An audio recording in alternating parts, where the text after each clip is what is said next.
Nagkaroon po ng hearing sa Senado, 4 na hearings.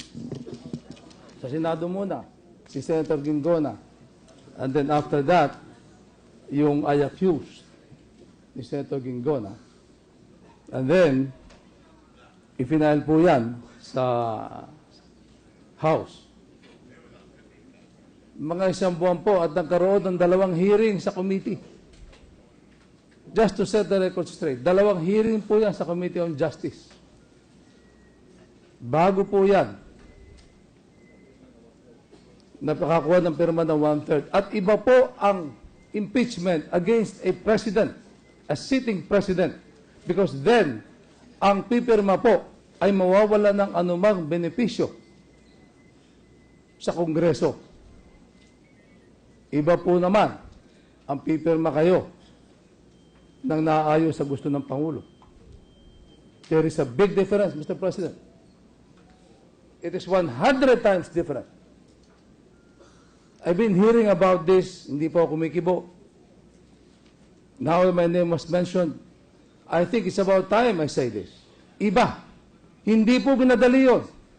And when you sign an impeachment against a sitting president, you are prepared to lose everything.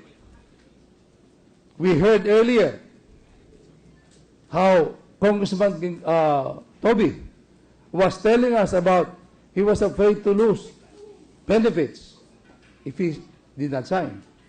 But here is the reverse. So, nakaraan na po yan. Ayoko naman pong i-bring up pa yan. Pero nabanggit po, mabuti na rin, gusto ko na rin pong i-bring up yan in this impeachment trial, that there's a big difference. There's a big difference between that impeachment and this impeachment. We were then impeaching a sitting president. When you sign an impeachment against a president, napakalaki pong bagay niyan. When you sign with the president, wala pong problema yan. I do not want to show how I will vote because I do not know yet.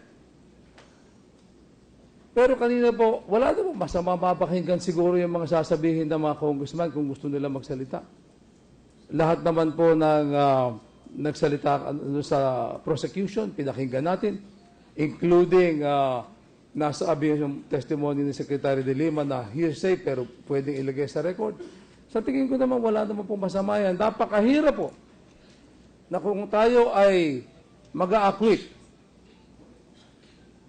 masabi na nag-acquit tayo maski na walang ebidensya. At napakasakit naman po kung tayo magko-convict na hindi nagkaroon ng justisya ang accused. Kaya po ako hindi kumikibo, subalit bakit di po natin pagbigyan ng parehong kapanig? May oras po naman tayo.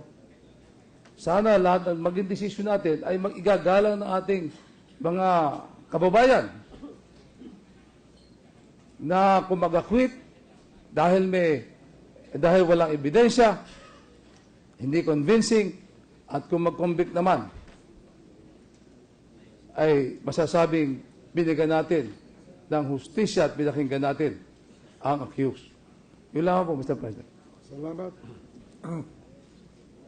Senator Estrada, Mr. President. The gentleman from San Juan. Well, although I respect the opinion of my colleague here, Senator Villar, I do not want to belabor the point anymore because it's already useless because this is already history. But what I was